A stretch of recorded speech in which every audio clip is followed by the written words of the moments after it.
허환구의 라디오 오늘. 여러분 안녕하십니까, 허환구입니다. 전기요금, 가스요금이 또 오릅니다. 각각 5.3% 인상이 결정되면서 4인 가구 기준 전기요금은 월 3,000원 정도, 도시가스는 월 4,400원을 더 내게 됐습니다. 전기요금과 가스요금을 합치면 4인 가구는 월 7,000원 이상을 추가 부담하게 됐습니다. 더욱이 전기 사용이 늘어나는 여름철을 앞두고 있어서 더 걱정인데요. 지난 1분기에 킬로와트시에 13원이 올랐고 이번에 다시 8원 인상. 올해만 전기요금은 킬로와트시에 21원이 올랐습니다. 지난해 7월과 10월에도 인상이 있었죠. 서민 가계 부담을 줄일 방안이 시급합니다. 5월 15일 월요일 라디오 오늘, 광고 듣고 시작합니다.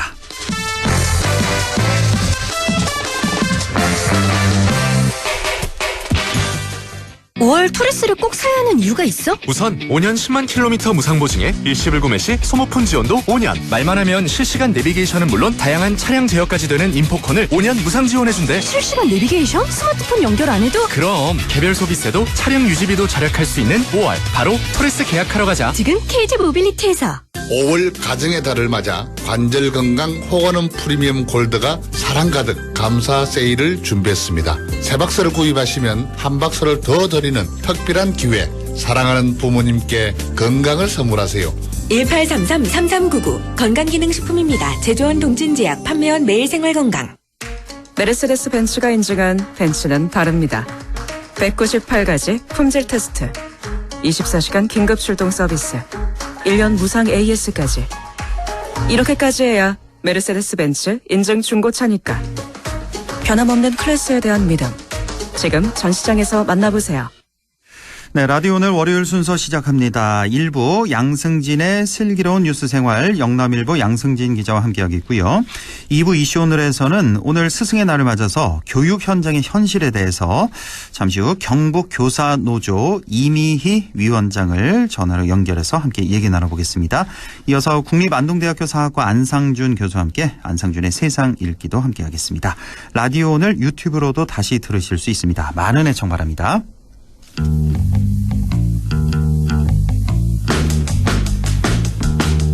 네, 꼭 알아야 할 우리 지역 뉴스 정리해보는 시간이죠. 슬기로운 뉴스 생활, 영남일보 양승진 기자와 함께하겠습니다. 안녕하십니까? 예, 안녕하세요. 예, 북부권의 소멸 위기 어제 오늘 일이 아닌데요. 지금과 같은 저출산 또 고령화 추세가 이어지면 지도에서 사라질 지자체가 적지 않은데요. 자, 가장 절박한 곳 영양을 빼놓을 수 없을 것 같습니다. 자, 영양군이 소멸 위기 극복을 위한 프로젝트로 양수발전소 유치와 군부대 관사 이전 등을 추진하고 있는데요. 오늘은 이 소식 자세히 알아보겠습니다. 자, 먼저 영양군의 소멸 위기 상황 얼마나 심각한지부터 좀 살펴주시죠. 네, 지난달 말 기준 영양군 인구는 정확히 15,920명입니다. 네. 정점을 찍었을 때 인구가 1979년 당시 77,990명이었거든요. 그러니까 한 45년 만에 55,000명. 지금의 예천군 인구 정도로 인구수가 감소했습니다. 7만 명이었는데 이게 네네. 15,000명 수준으로까지 떨어졌군요. 예. 지난해 영양군의 출생아 수는 32명이었습니다. 네. 그리고 반면에 사망자 수는 295명. 그러니까 자연 증가, 자연 감소로만 했을 때 260명 정도 이제 적자를 기록했다고 볼 수 있는데요. 예. 올해도 3월 기준으로 신생아 수는 8명, 반면에 사망자 수는 보다 10배 많은 81명이었습니다. 네. 3월 기준 사망자 수를 그대로 대입했을 때 물론 극단적이긴 하지만 200여일 후면 영양군이 사라질 수도 있는 그런 심각한 상황입니다. 네. 국가적으로 저출산 고령화는 매우 심각한 상황이긴 한데 영양에게는 더욱 심각한 상태라고 할 수 있습니다. 생각보다 심각하군요. 그러니까 출생아 대비 사망자가 대략 한 10배 정도 많군요. 영양군이 그렇죠. 네. 현재. 예. 이 추세는 앞으로 점점 더 악화될 것도 같고요. 일단은 지금 그렇습니다. 이렇게 심각한 상황인 영양인데 영양하면 흔히 왜 봉화, 청송과 묶어서 BYC라고 부르기도 하고 또 네. 울릉도를 제외한 전국 지자체 중에 인구가 가장 적은 지자체 이렇게 알려져 있는데 역시 이 같은 원인은 뭐 인프라 문제도 있겠고 또 일자리 부족 등등 뭐 여러 가지를 들 수가 있겠네요. 네, 아이를 낳고 키우기 위해서는 뭐 출산, 보육, 뭐 육아 환경이 좋아야 되는데 예. 영양의 산부인과라든가 뭐 소아과 등이 없다는 것만으로 설명이 가능할 것 같고요. 네. 그리고 4차선 도로와 신호등이 없는 곳, 뭐 물론 지금은 뭐 이 반면에 이제 4차선 도로와 신호등이 설치되기는 했지만 어쨌든 이런 열악한 제반 인프라들, 그리고 농업을 제외하면 전무하다고 할 수 있는 산업 구조들, 그러니까 일자리가 없기 때문에 청년층이 도저히 살려고 하지 않는 곳, 그런 곳이 이제 됐습니다. 예. 실제로 이제 열악한 교통 인프라의 경우에는 농산물을 가공하는 2차 산업 생태계에도 부정적인 영향을 줄 수 있는데요. 가공 제품의 생산 공장이라든가 물류 공장이 들어서기 위해서는 주요 입지 요건 중에 하나가 교통 인프라인데 예. 이런 것들이 워낙 열악하다 보니 기껏해야 고춧가루 정도를 제외하면 상품성 있는 농산물을 생산하더라도 유통에 어려움을 겪을 수밖에 없고요. 네. 그리고 뭐 영양의 일월산이라던가 자작나무 숲과 같은 관광 자원을 활용하는 데에도 제약이 적지 않습니다. 그렇죠. 그래서 이러한 악조건들이 계속 누적되다 보니 청년들이 떠나고 어르신들만 남은 농촌은 고령화가 갈수록 심해지는 악순환이 계속되고 있는 것이죠. 그러니까요. 이 참 영양하면 교통이 일단 너무 불편해서 4차선 도로 없다는 건 알았는데 알고 있었는데 네. 신호등도 없었나요? 그 영양 시내? 예, 과거에는. 이제는 뭐 생겼는데 과거에는 지금은 있나요? 네네. 그랬군요. 알겠습니다. 그쪽 왜 교통 왜 영양 위로 해서 이렇게 뭐 태백 그쪽으로 해서 그 도로 있잖아요. 네네네. 거기가 빨리 뚫려야 될 것 같아요. 영양 같은 경우는. 그래야지. 이거는 뭐 고속도로 이야기가 나오는데 이것도 이제 경제성이 워낙 낮다 보니 그러니까 추진이 쉽지가 않은 상황입니다. 자, 이렇게 열악한 뭐 여러 가지로 열악한 영양 환경인데 자, 이런 상황에서 영양군이 양수발전소 유치에 나섰습니다. 지난 12일에는 군민 결의대회도 있었고요. 또 어제까지 이어졌던 산나물 축제 기간 내내 양수발전소 유치를 위한 현수막이 곳곳에 게시돼 있어서 말 그대로 사활을 건 그런 상태인데 사실 제가 어제요 그 영양 산나물 축제 구경하러 갔었거든요. 예예. 근데 정말 놀랐어요. 그 시내뿐만 아니라 그 외곽지 있잖아요. 외곽지도 다 계속 이 현수막이 붙어 있더라고요. 양수발전소 유치해야 된다. 이 현수막이. 그러니까 뭐 저도 다녀왔었는데 이제 금요일, 토요일 1박 2일 동안 저도 다녀왔었는데. 다녀오셨어요? 네. 한 수백 개가 넘는 것 같더라고요. 양수발전소 유치를 해야 된다라는 현수막들이 막 수백 개가 넘게 달려 있었고, 그리고 뭐 국민들도 뭐 스티커가 됐건 무슨 배지가 됐건 이렇게 해서 이제 뭐 의지를 뭐 보여줬었고요. 어떻게 보면 이제 뭐 당연히 사활을 걸어야 되는 게 당연한 것 같습니다. 그러니까 최악의 상황을 고려하면 골든타임이 뭐 3년도 안 되기 때문에 뭐 한 명의 전입 인구라도 더 늘려야 되는 그런 뭐 눈물겨운 상황이라고 할 수 있을 것 같습니다. 예. 그렇군요. 이 양수 발전소 영양군이 사활을 걸고 있는 그런 사업이 되겠습니다. 근데 사실 제가 알고 있기로는 뭐 발전소 뭐 이런 거 지으면 좀 기피 시설 뭐 이렇게 알고 있는데 자, 이걸 좀 설명해 주셨으면 좋을 것 같은데 이게 어떤 시설인지 또 어디에 유치하려고 하는지 이것도 좀 확인해 주시죠. 네. 일단 건립 예정지는 1월면 용화리, 그러니까 1월산 정상 부근인데요. 예. 그 양수발전소는 댐에 가둬둔 물에 낙차를 이용해서 전기를 생산하는 시설입니다.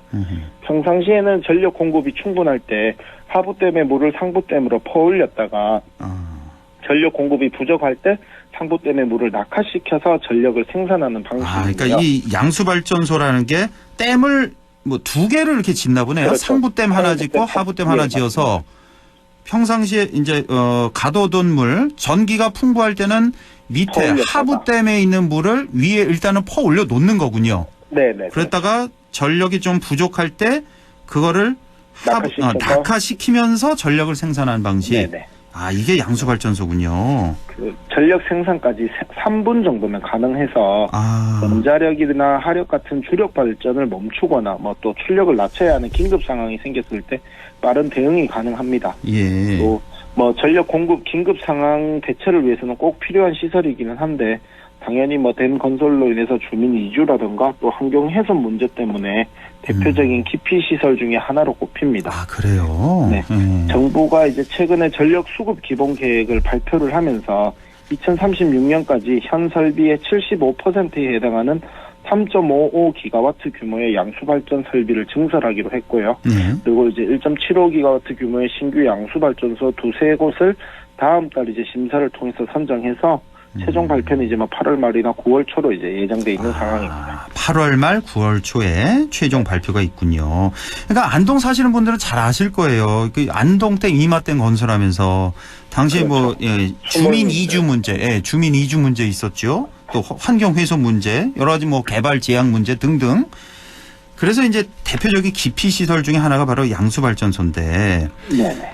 자, 이걸 유치하게 된다면 얼마나 효과가 있길래 이렇게 사활을 건 상태입니까? 일단 건립에 필요한 사업비는 2조 원 정도로 예상이 되고요. 예. 또 그래서 건설 관련된 생산 유발 효과는 1조 7천억 원 정도. 그리고 소득이라든가 부가가치 유발 효과는 8천억 수준으로 전망이 되고 있습니다. 예. 그리고 특별 지원금이라든가 세수 유입 효과는 연간 15억 원 정도가 되고요. 그리고 이제 중요한 거는 양수 발전소를 관리해야 하는 한국수력원자력 소속 직원들이 150명 정도가 이제 영양에 상주해야 되는 상황이거든요. 150명 정도나 되는군요, 네네. 직원이. 예. 그러면 이제 소멸 위기 상황에서 인구 한 명 한 명이 아쉬운 영양군의 상황을 고려하면 적은 인구는 아닐 것으로 보여지고요. 예. 그리고 통상적으로 이제 양수 발전소 소속 직원들이 한 최소 2년 정도는 한 지역에 근무를 해야 하거든요. 열악한 영양군의 도로나 교통 사정을 고려했을 때는 인접한 안동 같은 이제 타 지자체에서 출퇴근하는 건 사실상 불가능하고요. 이렇게 되면 이제 고정 인구를 꾸준히 확보할 수 있다는 측면에서 지방 소멸 위기 극복에는 효과가 있을 것은 분명합니다. 그렇군요. 여러 가지 경제 유발 효과도 있고 네. 무엇보다 소속 직원 한 150명 정도가 이제 상주해야 되기 때문에 네. 이렇게까지 유치를 하려고 하는 거군요. 영양군에서. 자, 유치를 위해서 어떤 것들이 중요할지 또 봉화군도 지금 같이 유치 계획이 있는 걸로 알고 있는데요. 지금 상황이 어떻습니까? 일단은 봉화하고 문제는 크지는 않을 것 같습니다. 이게 정부에서 단 한 곳을 선정을 하는 것이 이게 아니기 때문에 봉화군과의 경쟁이라든가 이런 부분은 크게 우려할 수준은 아닐 것으로 보여지고요. 그럼 봉화에도 짓고 영양에도 짓고 이렇게? 그럴 가능성도 열어두고 있는 상황이고요. 한 곳만 짓는 건 아니니까. 네. 예. 이거는 어차피 공모를 통해서 선정을 하는 거기 때문에 예. 봉화군의 유치 계획과 영양군의 유치 계획은 별개 문제라고 보여지고요. 예. 네. 그 유치를 위해서 이제 어떤 것들이 중요할지를 살펴보면 먼저 이제 예정부지 일부 주민들의 반발을 고려해야 할 것 같습니다. 그 이제 예정부지에 거주하는 가구 수가 10가구 남짓에 불과하기는 한데 이들 대부분들이 이제 기농인구라고 합니다. 그래서 설득이 조금 필요할 것 같고요. 그래서 영양군은 이주단지 조성 등 예정부지의 거주 인구들을 설득하기 위해서 계획을 세워뒀고요. 예. 그리고 영양군이 이제 양수발전소 유치를 위해서 주민 서명 운동과 설문조사도 계획을 하고 있습니다. 앞으로 이제 주민 서명, 의회 동의 등을 거쳐서 다음 달에 유치 의향서를 제출할 계획인데요. 예. 한수원에서 최근에 이제 현지 실사 평가를 한 결과 입지 조건은 조금 좋은 것으로 평가가 돼서 유치 가능성은 좀 높다고 알려지고 있습니다. 예, 그렇군요. 예. 한 10가구 남짓 되는 그 이주민들, 네네. 이주 가구 그 설득이 상당히 중요한 그렇죠. 문제가 되겠다라는 말씀이시고 양수발전소 유치뿐만 아니라 그 영양군이 집중하고 있는 사업이 바로 공군부대 관사 유치라고 하셨는데 네. 자, 이건 어떤 내용입니까? 그 1월산 정상에 1965년부터 공군 부대가 주둔을 하고 있는데요. 예. 그 영양군은 그동안 이제 부대의 원활한 업무 수행을 돕기 위해서 지속적으로 예산을 투입해서 진입로 유지 보수라던가 겨울철 제설 작업, 쓰레기 수거 등을 지원을 해왔습니다. 예. 그런데 이 부대에 소속돼 있는 군인 간사는 영양이 아닌 봉화군 춘향면에 위치해 있는데요. 그래요? 네. 왜 이렇게 됐을까요? 이게 부대를 처음에 이제 개설하는 과정에서부터 1965년부터 됐던 것 같더라고요. 그래서 혹시 이 1월산 정상에서 네. 봉화군 춘향면이 더 가까워서 그런 건가요? 그 영양 시내보다도? 그렇지는 않은 것 같습니다. 그렇진 않고. 네. 이거 좀 이상하네요, 사실. 네. 네. 그래서 이제 간사 한 14동, 간부 숙소 28동 해서 한 150명 정도 수준인데. 여기도 150명. 네. 그 영양군 입장에서는 이제 군사 보호구역 지정이 돼 있기 때문에 지역 발전에 제약도 있고 이런데 그래서 그럼에도 불구하고 뭐 여러 가지 지원들을 해왔으나 이제 반대로 군 간사가 영양이 아닌 봉화에 있다는 것 자체가 어떻게 보면 상호호혜적인 관계 형성을 뭐 방해하는 요소가 된다. 이런 지적이 수차례 나왔고, 그래서 이제 이참에 군 간사를 이제 영양군 내로 옮겨야 한다. 뭐 이런 입장을 이제 보이고 있습니다. 그렇군요. 예. 자, 군부대는 영양에 있지만 그 관사, 그 뭐 부사관들, 뭐 장교, 관사는 또 봉화에 있는 이런 상황인데, 자, 그래서 이제 영양이 영양으로 이전해야 된다, 관사. 뭐 이런 주장인데, 지금 뭐 영양군이 그 부지라든가 뭐 이런 뭐 여러 가지 재반상 뭐 물색을 하고 있습니까? 네, 그 영양군은 이제 그 영양읍내 이전을 전제로 해서 부지도 물색에 뒀고요. 그리고 이렇게 되면 이제 군 간부들의 정주 여건 개선 효과도 클 것이라고 보고 있습니다. 예. 그리고 뭐 각종 편의시설 이용료와 같은 뭐 할인 혜택도 제공을 하기로 했고요. 그 봉화 춘향면에 위치해 있는 기존 간사의 경우에는 시설 노후 때문에 이제 이전 필요성에 대해서는 뭐 어느 정도 공감대가 형성된 걸로 전해지고 있거든요. 하기야 많이 노후됐겠네요. 65년부터 네, 그렇죠. 있었으니까. 예. 네. 그 국방부와 영양군은 국방부가 영양에 신규 부지를 매입을 해서 간사를 신축하는 방안이나 아니면 영양군이 예정지에 건물을 양해하는 방안을 두고 이제 뭐 상호 협의 중인데 조만간에 이제 뭐 국방부 관계자가 영양군을 방문할 것으로 전해지고 있습니다. 예. 그 양수발전소와 마찬가지로 인구 한 명이 아쉬운 상황에서 영양군은 민간 주도의 추진위원회를 구성을 하고 국방부나 공군부대의 공군 본부의 청원서, 뭐 서명운동 전개, 뭐 이렇게 나서고 있습니다. 아, 그렇군요. 예. 자, 영양군이 소멸 위기 극복을 위해서 정말 이렇게 절박하게 노력을 하고 있네요. 자, 상급 지자체인 경상북도라든지 뭐 지역 정치권의 역할도 좀 중요해 보이는데요. 그 소멸 위기는 뭐 영양군만의 문제는 아니고요. 그리고 또 영양군만의 노력으로 이뤄낼 수 있는 것도 아니고요. 그 뭐 다행인 점은 이제 결의대회가 이제 지난 12일 날 있었는데 이제 뭐 이철우 경북지사도 영양을 찾아서 뭐 양수발전소 유치에 적극 협조하겠다는 뜻을 비췄고요. 그 뭐 다만 비슷하게 소멸 위기를 겪고 있는 봉화군가에서 뭐 양수발전소 유치, 군부대 간사 이전 뭐 이런 것들을 보면 애매해질 수 있는 상황도 없지 않아 있어서 같거든요. 예. 그래서 뭐 북부권 내에서 소멸 위기를 겪고 있는 북부권 시군들이 어떻게 보면 제로섬 게임을 하는 것 같다라는 느낌은 있습니다. 신도시, 도청 신도시가 생기고 나서 안동이나 예천의 원도시 인구가 줄어든 것과 같은 비슷한 상황이기는 한데, 개인적으로는 양수발전소나 군부대 같은 뭐 혐오시설로 인구 유입을 깨하는 이런 역발상들이 정말 더 이상 참신하게 느껴지지 않거든요. 그래서 획기적인 인구 유입책들, 상급 지자체인 경상북도나 지역 정치권뿐만 아니라 중앙정부 차원에서도 과연 소멸 위기 극복을 위해서 또 실효를 거둘 수 있는 게 무엇인지를 찾아서 상황에 맞는 지원이 필요해 보입니다. 예, 알겠습니다. 지금까지 양승진의 슬뉴생, 영남일보 양승진 기자와 함께했습니다. 고맙습니다. 네, 고맙습니다. 네, 라디오 오늘 잠시 후 2부에서 뵙겠습니다.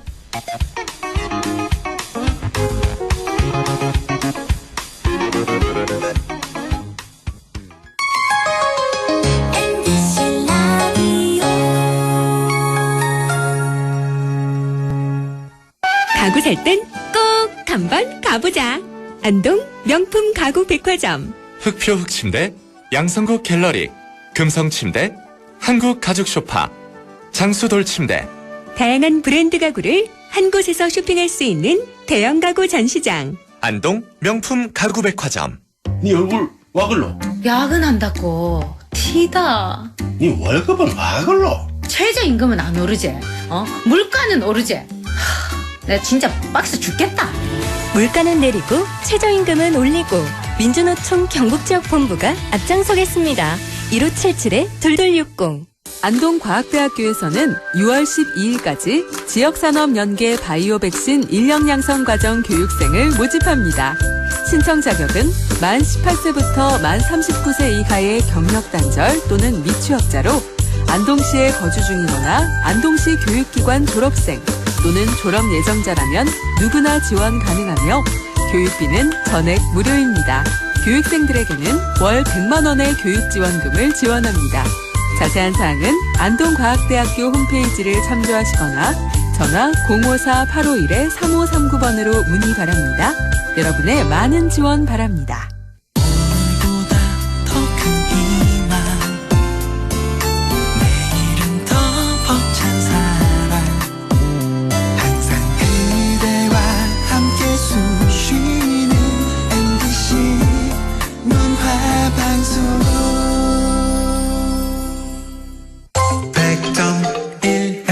라디오. 네, 6시 25분 35초 지나고 있네요. 라디오 오늘 2부 이슈 오늘 시작합니다. 5월 15일 오늘은 스승의 날이죠. 언제부턴가 스승의 날을 맞는 선생님들 마음이 편하지만은 않은 것 같습니다. 스승의 은혜에 감사하는 날이지만 현실은 그렇지 못하다는데요. 교육 현실, 교육 현장의 현실 알아보겠습니다. 경북 교사노조 이미희 위원장이 연결돼 있습니다. 자, 이미희 위원장님 안녕하십니까? 네, 안녕하세요. 예, 수고 많으십니다. 자, 우선 좀 궁금한 게 있는데요. 저희가 교사단체 하면 우리가 전교조 알고 있고요. 또 교총도 알고 있는데 지금 교사노동조합 연맹이에요. 교사노조라고 하는데 이거 좀 생소한데 이게 전교조나 교총과 어떻게 다른지 교사노조에 대해서 좀 설명해 주시죠. 아, 예. 그 교사노조와 또 교원단체인 교총과 큰 차이점은 가입 대상인데요. 예? 교총, 가입 대상인데 가입 대상. 교총은 교사뿐만 아니라 사용자 입장인 교감, 교장, 장학사도 가입을 할 수 있고요. 예. 또 노동조합인 전교조와 교사노조는 교사만을 가입 대상으로 하고 있습니다. 아하, 예. 예, 그리고 교사노조연맹은 공립유치원과 초중등학교를 교사를 대상으로 전국 26개 교사노조가 가맹한 분권형 연합체입니다. 예. 20대에서 40대 젊은 교사들이 많이 가입하고 있고요. 또 교육 자치로 인해서 각 지역마다 상황이 달라서 그에 맞춰서 조합원의 요구에 발빠르게 대응할 수 있도록 지역 노조를 중심으로 창립하고 현재 연맹체를 이루고 있습니다. 예, 그렇군요. 가입 대상이 좀 차이가 있군요. 예. 뭐 하는 역할 같은 건 좀 비슷하다고 보면 되겠고요. 예. 예, 뭐 교권 향상을 위해서 노력한다는 그런 공통점은 있습니다. 예, 알겠습니다. 자, 오늘이 바로 42회 스승의 날인데 전에는 뭐 스승의 날 하면 카네이션 딱 먼저 생각나고 감사 편지 이런 것도 생각이 났는데 언제부턴가 이제 스승의 날이 뭐 사라졌다고 할 정도로 의미가 좀 많이 퇴색한 것 같습니다. 자, 우리 이미 위원장님도 현직 교사시죠? 네, 예. 예, 이제 교사로서 스승의 날을 맞는 소감이 어떠신지요? 예, 뭐 확실히 제가 학교 다닐 예전과는 분위기가 다른 것 같습니다. 그렇죠. 저희 설문조사에 따르면 80% 이상의 교사가 이직과 사직을 고민할 정도로 최근 교사의 직업적 만족도가 낮아지고 있는데요. 예. 현재 학교가 교사들이 자긍심을 가지고 교육하기 어려운 환경입니다. 그리고 교사를 바라보는 사회적인 시선이 다소 부정적이라고 느껴지는데요. 스승의 날이 되면 또 유독 교사를 타겟으로 한 악성 기사가 나오기도 하고 김영란법이라고 불리는 청탁금지법으로 사실 카네이션 한 송이 받는 것도 이거 돌려줘야 하나 고민스러운 것이 현실입니다. 예. 이렇다 보니 학교 교사들이 스승의 날을 오히려 부담스러워하기도 하고 또 큰 의미를 두지 않고 그냥 지나가고 싶어하는 분위기거든요. 예. 저도 현직 교사로서 어떻게 해야 교사에 대한 사회적 시선이 좀 더 긍정적인 방향으로 바뀌고 또 저희들이 보람을 느끼면서 학생 지도를 할 수 있을지 좀 고민이 됩니다. 참 안타깝네요. 예, 80% 이상이 이직, 사직을 고민한다. 이 정도인데 혹시 스승의 날에 요즘에는 왜 카네이션 이렇게 달아주는 이런 모습이 없나요? 아예 교실에서? 못 달아주게 돼 있나요, 지금? 이제 학교 자체에서, 학교 자치회에서 이제 그런 행사를 주관할 경우는 뭐 가능한데 학생 개개인이 교사에게 그 카네이션을 주는 것은 사실 저희가 받기가 우리 예전에는 다들 이렇게 카네이션 이렇게 달아드렸잖아요, 선생님 그 가슴에다가.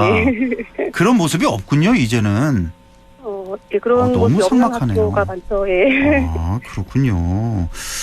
자, 최근에 교사 노조에서 조합원을 대상으로 교육 현장에 대한 인식 조사를 하셨다고 하는데, 자, 이거는 어떤 배경에서 실시된 조사였는지요? 교사들이 교육을 할 권리, 이른바 교권이 무너지면서 교실에서 가르치는 일이 점점 어려워지고 있습니다.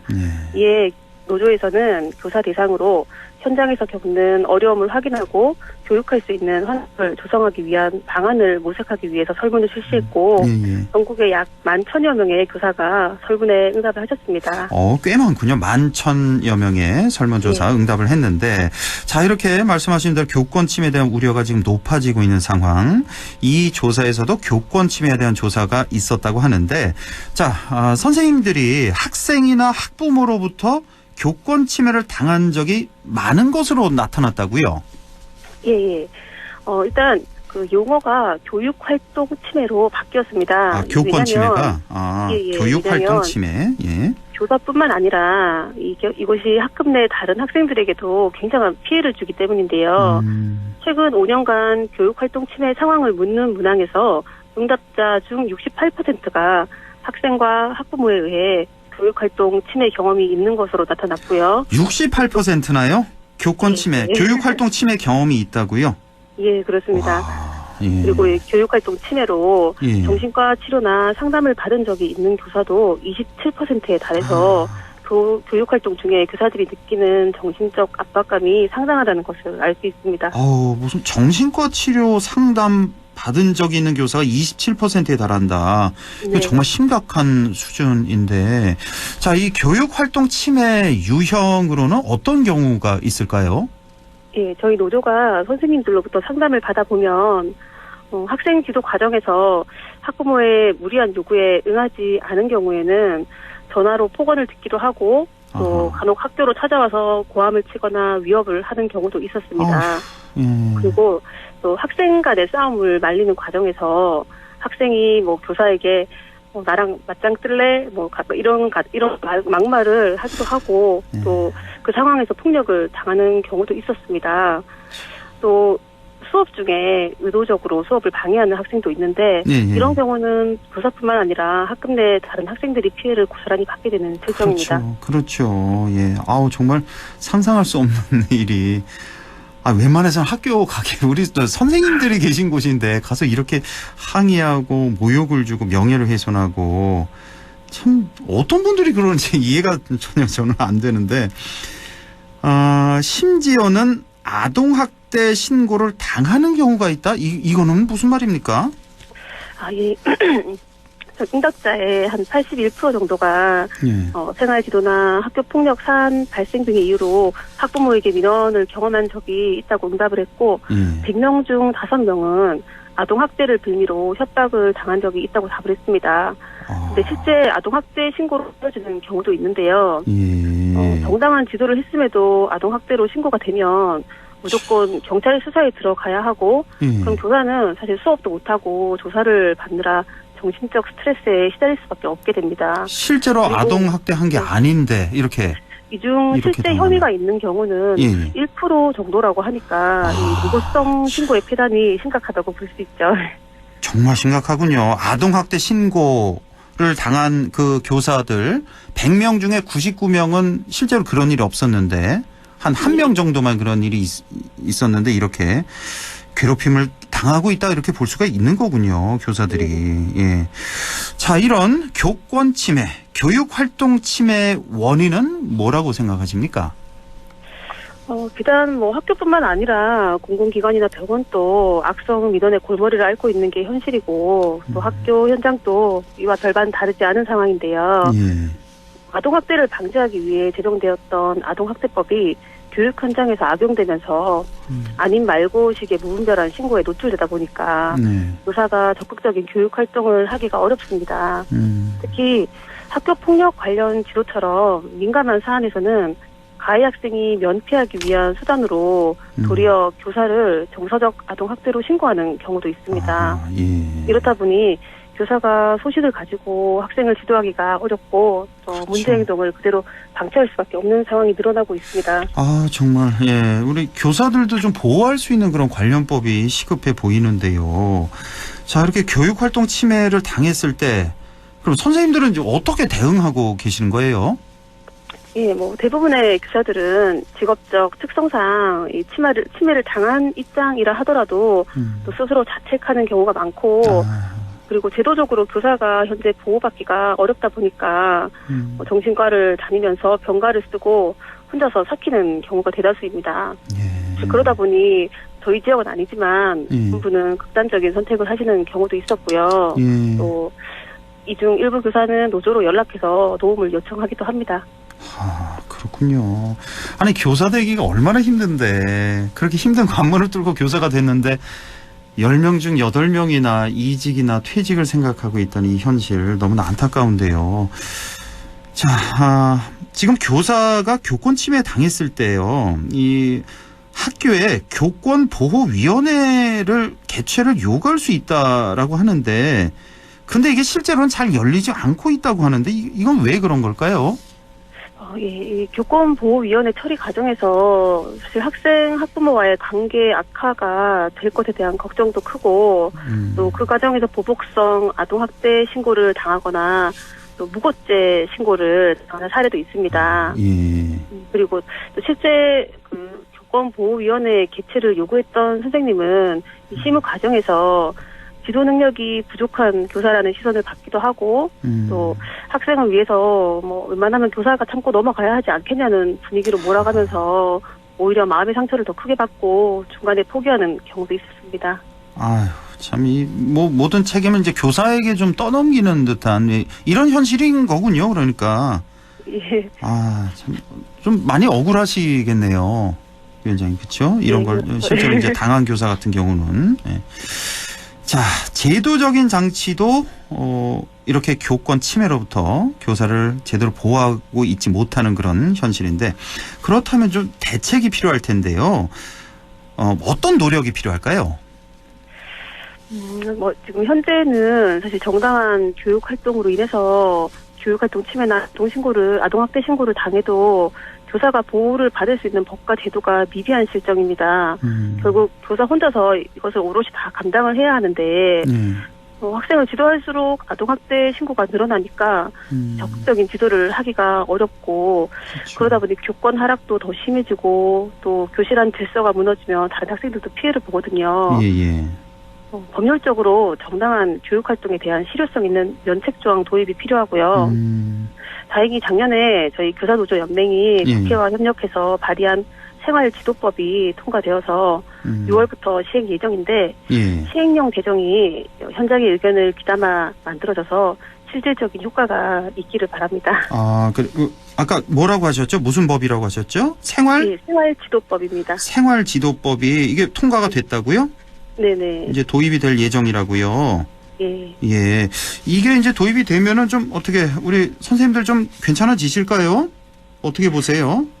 현실적으로. 시행령 개정이 지금 이제 곧 될 텐데, 실효성이 있는 그 현장 선생님들의 의견을 좀 잘 수렴해서 만들어주시면 좋겠습니다. 그러니까요. 예, 꼭 좀 그렇게 해야 되고, 만약에 좀 현실적으로 안 맞다 그러면 좀 보완도 해야 되겠고요, 앞으로. 네, 그렇게 그렇죠. 좀 개선해 나가야 되겠습니다. 예. 자, 그럼 끝으로 마지막 질문을 좀 드려야 될 것 같네요. 예. 혹시 못 따라하신 말씀이라든가 덧붙이고 싶은 말씀 있으면 좀 전해주시죠. 예. 아무것도 하지 않아야 아무 일도 일어나지 않는다라고 이제 요즘 교사들이 자조적인 이런 목소리가 들리는데요. 아무 일도 하지 않고 최소한만 지도하는 행위가 이게 어떻게 바른 교육이라고 할 수 있겠어요. 그럼요. 네, 지금처럼 악성 민원과 무고성 아동학대 신고를 이렇게 방치한다면 학교 교육이 제 기능을 할 수가 없게 될 것입니다. 교사들은 학생들과 즐겁게 교육 활동을 하고 싶고 또 학생들을 잘 지도한 만큼 보람을 느낍니다. 우리 교육과 학생들을 위해서 선생님들이 다시 가르칠 용기를 낼 수 있도록 여러분들이 도와주셨으면 좋겠습니다. 예, 감사합니다. 꼭 좀 그렇게 돼야 되겠네요. 더 이상의 교권 추락 이거 손 놓고 있어서는 안 되겠습니다. 오늘 말씀 들어보니까 생각보다 훨씬 더 심각한 것 같고 우리 교사들도 행복해야 우리 교육이 제대로 될 거 아니겠습니까? 행복한 마음으로 아이들을 대해야 될 텐데 이런 현실이라면 안 되겠습니다. 지금 정부에서는 교육개혁 많이 말을 외치고 있는데 우리 선생님들 교권 침해 이런 상황들 좀 주의 깊게 좀 들여다봐야 될 것 같습니다. 예. 자, 지금까지 경북교사노조 이미희 위원장과 함께했습니다. 오늘 말씀 잘 들었습니다. 네, 감사합니다. 감사합니다. 라디오 오늘에서는 청취자 여러분의 참여를 기다리고 있습니다. 우리 지역에서 발생한 사건 사고 소식이나 함께 토론하고 싶은 내용을 안동 MBC 홈페이지 라디오 오늘 게시판에 올려주시기 바랍니다. 전화와 문자 참여도 하실 수 있습니다. 전화는 851국에 7191번, 문자는 샵 0913번으로 보내주시면 됩니다. 문자는 단문 50원, 장문 100원의 정보 이용료가 있습니다. 여러분의 많은 참여 바랍니다.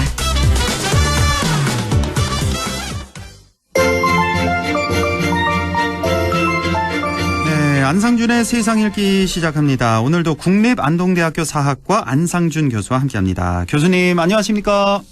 네, 안녕하세요. 예, 오늘은 어떤 얘기 준비하셨나요? 흔히 우리가 형제 국가라고 얘기하는 터키의 대선이 어제 있었습니다. 터키 대선이 있었어요? 어제? 네. 몰랐네요. 네, 어떻게 됐습니까? 그 결과가 지금 아주 박빙입니다. 28일 날 예. 이제 결선 투표를 하기로 이제 확정이 됐는데 1, 2위 그 후보의 득표 차이가 아주 근소합니다. 어느 정도 지금 현재 예. 나온 걸로는 49대 45로 나왔어요. 49대 45로 나와서 1, 2위가 나와서 결선 투표 들어가야 되는 거군요, 여기는. 네. 과반이 안 됐으니까. 그래서 지금 1위 후보가 만약에 0.6%만 더 득표했으면 끝날 뻔했는데 지금 그 결선 투표가 아직 갔는데 이게 지금 터키가 가지고 있는 지정학적인 그 의미가 너무 커서 미국을 비롯해서 전 세계 지금 언론이 터키 대선 결과에 시선을 집중하고 있습니다. 그렇군요. 그래서 오늘은 이제 그걸 한번 짚어보려고 합니다. 에르도안 대통령이죠? 1위 후보가. 네, 맞습니다. 에르도안 현직 대통령. 예. 네. 근데 정확히 말씀드리면 49.4%를 얻어서 이게 0.6%포인트가 모자라서 28일에 이제 결선 투표가 있는 거군요. 터키에는. 예. 자, 우선 에르도안이 어떤 인물인지 좀 소개해 주시겠어요? 한마디로 지금 터키의 독재자입니다. 독재자예요? 지금 현재 그의 지금 통치 이력을 보면은 2003년부터 2014년까지 총리를 지냈고요. 2014년부터 현재까지 대통령직을 맡고 있습니다. 만약에 요번에 이제 그 두 번째 임기를 시작하게 되면은 아마도 이 다음번 임기까지 보장되면서 2033년까지 그는 권좌에 아마 머무를 걸로 예상이 되고 그래서 지금 이번 대선이 결과가 전 세계적으로 굉장한 지금 그 관심을 끌고 있고요. 그리고 이제 그는 2016년에 일종의 이제 쿠데타 같은 게 일어났는데 그걸 계기로 해서 이제 헌법도 고치고 대통령제로 전환하면서 오늘날과 같은 그런 그 장기 독재의 길을 열었던 인물입니다. 그렇군요. 몰랐습니다. 그러니까 터키가 대통령제인데 임기가 10년인가 보네요, 여기는. 아닙니다. 5년 단위로 가는데 5년인데. 지금 그가 그 고쳐놓은 헌법에 따르면은 아마 이번에 되면은 다음번까지도 될 수 있기 때문에 그 외신들은 2033년까지 그가 장기 집권할 거라고 예상하고 있습니다. 그런 상황이군요. 자, 터키 하면은 나토 회원국 아니겠습니까? 그렇죠. 나토 회원국인데 이상하게 에르도안 이 독재자 이 대통령은 러시아와 또 친한 인물이라면서요. 좀 이상하네요. 네. 에르도안의 정치적 성향을 잠깐 소개하면 그는 철저한 이슬람주의자입니다.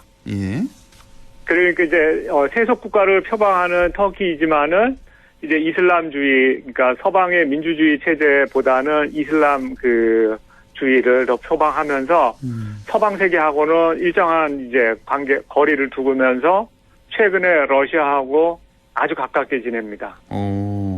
그렇기 때문에 지금 미국으로서는 또 유럽으로서는 터키의 협조가 없으면은 지금 사실 나토도 그렇고 유럽연합도 그렇고 매우 애매한 그런 상황에 빠지게 되는데요. 터키라는 나라가 갖고 있는 지정학적 위치 때문입니다. 어떻죠? 터키는 지정학적으로? 서쪽으로는 유럽하고 맞닿아 있고요. 예. 북쪽으로는 러시아. 그리고 이제 동남쪽으로는 중동과 연계돼 있기 때문에 예. 일종의 세계의 어떤 그 대륙, 세계 대륙과 그렇죠. 세 대륙을 연결하는 아주 중요한 위치에 있기 때문에 한편으로는 터키의 협조를 받으면 러시아를 견제할 수 있고 또 서방 세계의 경우에는 터키의 협조로 지금 대단히 그 빠른 그런 서방 세계의 공조를 찾을 수 있고 그렇지 않은 경우에는 이게 지금 굉장히 애매해지는 그런 상황이 옵니다. 그렇군요. 지정학적으로 왜 우리나라를 흔히 왜 지정학적으로 중요한 요충지에 있다 그렇게 표현을 하잖아요. 네, 터키도 우리만큼이나 중요하군요. 뭐 유럽과도 접해 있고 러시아와도 접해 있고 중동과도 접해 있고 조금만 서남 쪽으로 가면은 아프리카와도 접해 있는 거 아니에요? 그렇죠. 그러니까 접해 있다고 할 수는 없는데 이제 바다를 통해서 바로 갈 수 있고 그렇기 때문에 터키는 유럽이기도 어떤 사람들한테 물어보면 터키가 유럽입니까라고 물어보면은 그렇다고 생각하는 사람 아니다 아시아라고 생각하는 사람 아주 굉장히 많이 나오고 문화적으로는 비유럽이지만 정치적으로는 유럽과 매우 가까운 아주 독특한 나라이기도 합니다. 독특하네요, 정말. 네. 이런 거 보면은 아시안 게임 보면 알아요. 아시안 게임 할 때 터키 들어가지 않나요? 아시아로 분류되는 거 아닌가요? 안 들어갈 걸로 아는 거 안 들어갔던가요? 네. 제가 착각했나요? 유럽 쪽에 들어가나? 이거 좀 확인을 좀 헷갈리시죠? 저도 정확하지는 않습니다. 우리 작가가 밖에서 검색하고 있으니까. 터키의 프로축구팀들은 유럽 연맹하고 같이 리그를 벌입니다. 그렇군요. 축구. 네. 유럽 쪽에 속해 있군요. 예. 챔피언스 리그에 같이 들어가기도 합니다. 그렇습니다. 참 월드컵을 보면 아는군요. 월드컵 유럽 예선 거치죠, 터키가 아마. 그렇죠. 예. 알겠습니다. 제가 잠깐 착각을 했고. 자, 에르도안에 대해서 혹시 좀 더 설명하실 게 있나요? 자, 에르도안이 지금 외교적으로 매우 이제 문제가 되는 게 예를 들면은 터키가 나토 회원국인데 지금 러시아가 우크라이나를 작년 2월부터 침공하고 있는데 지금 굉장히 중립적인 입장을 취하면서 나토의 그런 개입을 좀 이렇게 제동을 걸기도 하고 미국의 이 러시아 제재에 중립적인 입장을 취하면서 러시아로부터 또 이득을 취할 건 다 취하니까 미국으로서는 굉장한 밉상이죠. 지금. 그렇겠네요. 나토 회원국인데 러시아 편 드는 것 같기도 하고. 그렇죠. 그리고 이제 유럽으로서는 이제 나토로서는 속타는 게 작년부터 지금 핀란드하고 스웨덴이 나토 가입 신청서를 냈는데 맞습니다. 예. 에르도안이 강력하게 반대하다가 핀란드는 지금 동의를 해서 가입이 됐어요. 그렇지만 지금 스웨덴은 아직 못하고 있는 게 스웨덴이 지금 터키 에르도안이 이슬람주의자로서 극도에 혐오하는 세력이 쿠르드족입니다. 예. 근데 이제 스웨덴이 이 쿠르드 노동자당이라는 PKK 당을 지원한다는 그런 이유를 들어서 스웨덴 가입을 강력하게 반대를 하고 있거든요. 그렇군요. 이런 아주 복잡한 그런 외교 관계들이 얽혀 있습니다. 지금. 그러니까 터키가 나토 회원국이니까 터키가 강력히 반대하면 또 스웨덴이 나토 회원국이 되지 못할 수도 있는 거군요. 만장일치일 걸로 알고 있습니다. 만장일치니까. 받을 때. 그렇게 되는 거군요. 그러니까 지금 유럽이라든지 미국 같은 경우는 에르도안이 안 되기를 바라고 있겠네요. 그렇죠. 그러면. 또 그렇게 되는군요. 서방 측 입장에서는 에르도안은 눈에 가십니다. 지금 현재 가시고. 20년 동안. 근데 지금으로 봐서는 에르도안이 다시 될 것 같은 분위기 아닌가요, 혹시? 분위기 어떻습니까? 사실은 선거 전의 분위기를 보면은 야당 후보가 여론조사에서 늘 앞섰던 걸로 나와요. 여론조사에서는 앞섰는데. 네.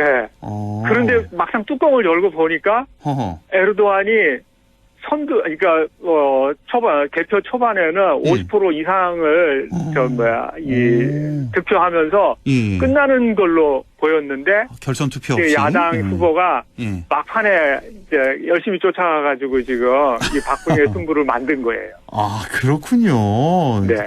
그 여론조사에서 야당 후보가 앞섰는데 뚜껑 열어보니 에르도안이 앞섰고, 혹시 여기 뭐 독재자라고 하시니까 뭐 부정선거 이런 건 없겠죠, 설마? 뭐 야당 측에서는 그런 의혹도 제기하고 있는데, 그래요? 요번에 이 야당 후보가 그냥 어떤 특정 정당의 후보가 6개의 야당을 연합해서 나온 연합 후보입니다. 아, 단일화했군요, 야당에서. 네네.